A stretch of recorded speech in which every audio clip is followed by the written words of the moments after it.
एक सरकारी नौकरी की कीमत क्या होती है? पश्चिम बंगाल में हजारों लोगों के लिए इसका जवाब 5 से 15 लाख रुपए के बीच कुछ भी था। यह सिर्फ बेरोजगारी की कहानी नहीं है, यह भारत के इतिहास के शायद सबसे बड़े शिक्षा घोटाले की कहानी है, जिसमें एक शक्तिशाली राज्य मंत्री को एक ऐसी व्यवस्था चलाने के आरोप में गिरफ्तार किया गया था जिसने कथित तौर पर सरकारी शिक्षकों की नौकरियां पैसों के लिए बेच दी। ये उस जांच की अंदरूनी कहानी है जिसने भ्रष्टाचार के एक ऐसे जाल का पर्दाफाश किया जो इतना गहरा था कि उसमें बदली हुई आंसर शीट, छिपाए गए कैश के पहाड़ और आधी रात को सबूतों को नष्ट करना तक शामिल था। ये उस घोटाले की पूरी एनाटॉमी है जिसने एक पूरी पीढ़ी के भविष्य पर कीमत लगा दी।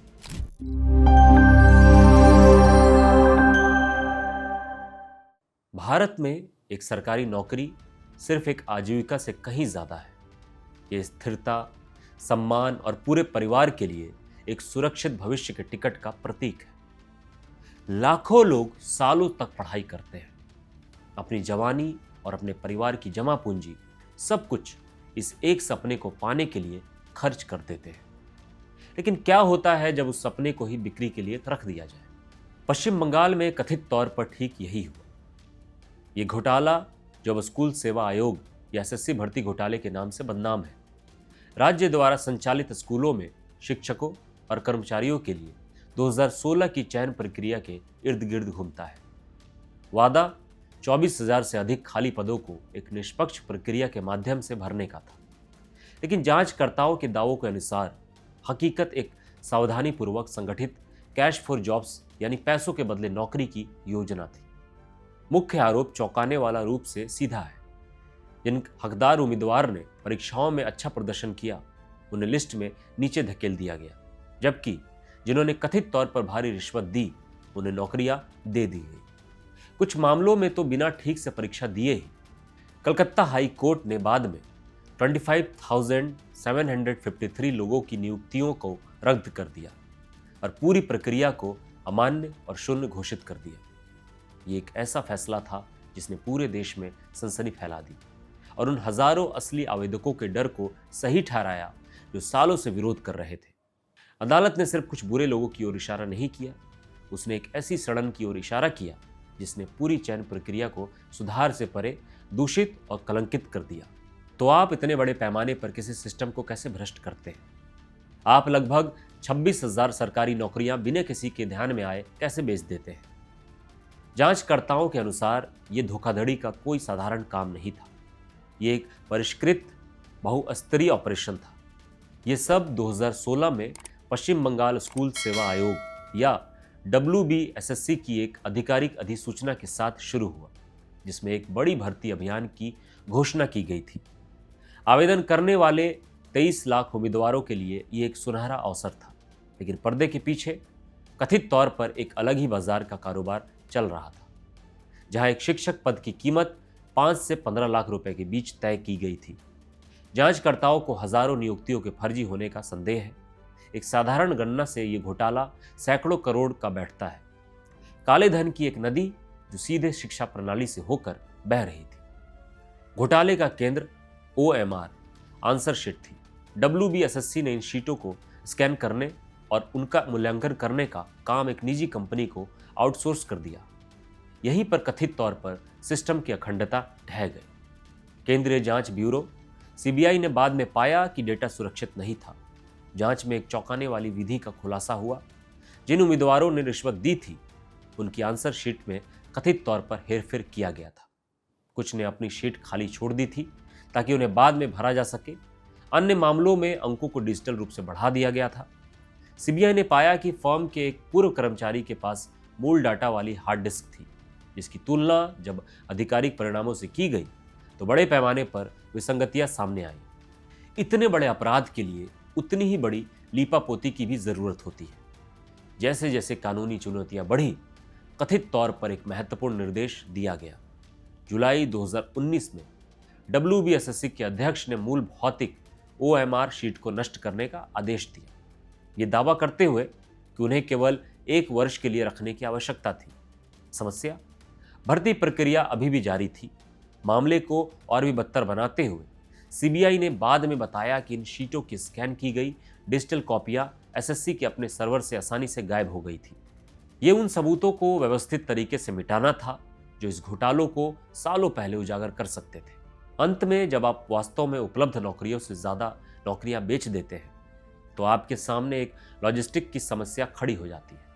अवैध नियुक्तियों को समायोजित करने के लिए पश्चिम बंगाल कैबिनेट ने मई 2022 में हवा में से हजारों अस्थायी सुपर न्यूमेरी पद बनाने को मंजूरी दे दी। अदालतों ने बाद में इसे अवैध नियुक्तियों को वैध बनाने और उन्हें पाने वालों की रक्षा करने का एक खुला प्रयास माना। सालों तक ये घोटाला दबा रहा। भ्रष्टाचार के किले में पहली दरारें किसी सरकारी एजेंसी से नहीं बल्कि सड़कों से आई। वो हजारों ईमानदार उम्मीदवारों से आई जो जानते थे कि उनके साथ धोखा हुआ है। उनके पास उनके परीक्षा के अंक थे, वो जानते थे कि वो मेधावी थे, फिर भी अंतिम सूचियों में उनके नाम कहीं नहीं थे। उन्होंने विरोध प्रदर्शन आयोजित किए, धरने दिए और सबसे महत्वपूर्ण बात, उन्होंने न्यायपालिका के दरवाजे खटखटाए।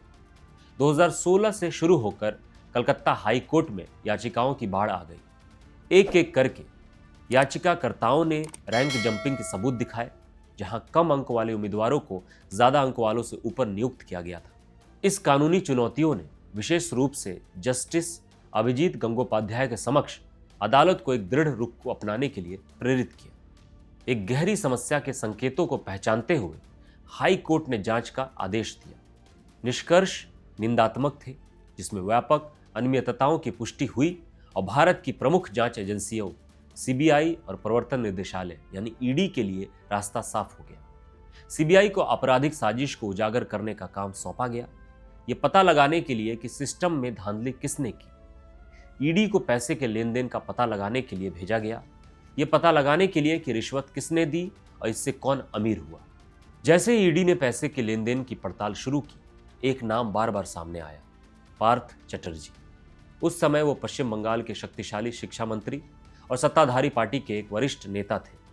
उन्होंने सार्वजनिक रूप से सभी आरोपों को राजनीति से प्रेरित बताकर खारिज कर दिया था, लेकिन पैसे का सुराग सीधे उनके दरवाजे तक पहुंच रहा था। 22 जुलाई 2022 को यह कहानी धमाके के साथ सामने आई। ईडी के अधिकारियों ने पार्थ चटर्जी की करीबी सहयोगी के रूप में वर्णित अर्पिता मुखर्जी के अपार्टमेंट पर छापा मारा। उन्होंने जो पाया वो आश्चर्यजनक था। अलमारियों में कैश के ढेर भरे हुए थे। पहली छापेमारी में 21 करोड़ रुपए से ज्यादा मिले। कुछ दिनों बाद उनकी एक और संपत्ति पर छापेमारी में लगभग 28 करोड़ रुपए और बरामद हुए। कुल मिलाकर ईडी ने लगभग 50 करोड़ रुपए, लगभग 6 मिलियन अमेरिकी डॉलर नकद बरामद किए। उन्हें किलो में सोना, विदेशी मुद्रा और कई संपत्तियों के कागजात भी मिले, जो सभी कथित तौर पर घोटालों से जुड़े थे। नोट गिनने वाली मशीनों का उपयोग करके नोटों के पहाड़ों को गिनते अधिकारियों की तस्वीर वायरल हो गई, जो कथित भ्रष्टाचार का एक शक्तिशाली प्रतीक बन गई। अगले ही दिन पार्थ चटर्जी को गिरफ्तार कर लिया गया। उनकी सहयोगी अर्पिता मुखर्जी को भी हिरासत में ले लिया गया। राजनीतिक परिणाम तत्काल थे। चटर्जी से उनके मंत्री पद छीन लिए गए और उन्हें उनकी पार्टी से निलंबित कर दिया गया। गिरफ्तारियां यहीं नहीं रुकी। जांच ने एक कथित नेटवर्क का पर्दाफाश किया, जिसमें सीबीआई ने एसएससी के प्रमुख अधिकारियों और पश्चिम बंगाल प्राथमिक शिक्षा बोर्ड के पूर्व अध्यक्ष को गिरफ्तार किया। संदेश साफ था, यह किसी एक व्यक्ति का काम नहीं था, बल्कि एक व्यवस्था में रचा बसा धोखा था। जहां सुर्खियां नकदी और गिरफ्तारियों पर केंद्रित थी, वहीं इस घोटाले की असली त्रासदी दो अलग अलग समूहों के घरों में सामने आई। पहला, असली उम्मीदवार। ये वो पुरुष और महिलाएं थी जिन्होंने नियमों का पालन किया। उन्होंने अपनी पढ़ाई के लिए सालों समर्पित किए थे। उनके परिवारों ने बहुत त्याग किया था। उन्होंने उच्च अंक प्राप्त किए और एक नियुक्ति पत्र का इंतजार किया जो कानूनी रूप से उनका था, लेकिन कभी नहीं आया। उनके लिए यह घोटाला उनके भविष्य की चोरी था। सालों तक वो कोलकाता की सड़कों पर विरोध करते रहे। उनका जीवन एक दर्दनाक अधर में अटका रहा। उनके सपने सबसे ऊंची बोली लगाने वाले को बेच दिए गए। फिर दूसरा समूह है लगभग 26,000 लोग जिन्होंने अदालत के फैसले के बाद रातों रात अपनी नौकरियां खो दी। इस समूह के भीतर वो लोग भी थे जिन्होंने कथित तौर पर रिश्वत दी थी।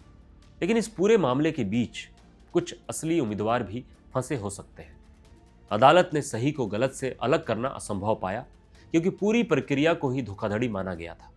वो सालों से काम कर रहे थे, वेतन ले रहे थे और जीवन बना रहे थे। केवल इसलिए कि जिस सिस्टम ने उन्हें नियुक्त किया था वो टूटा हुआ था। उनसे सब कुछ छीन लिया गया और शायद सबसे बड़े पीड़ित छात्र हैं। सालों तक पश्चिम बंगाल भर के बच्चों को उन शिक्षकों द्वारा पढ़ाया गया जिनकी नियुक्ति योग्यता पर नहीं बल्कि भुगतान करने की उनकी क्षमता पर हुई थी। इस घोटाले ने सिर्फ एक भर्ती प्रक्रिया को भ्रष्ट नहीं किया, इसने शिक्षा की गुणवत्ता से समझौता किया और उस विश्वास को धोखा दिया जो समाज अपने शिक्षकों में रखता है। कानूनी लड़ाई लंबी थी जो कलकत्ता हाई कोर्ट से लेकर भारत के सुप्रीम कोर्ट तक चली।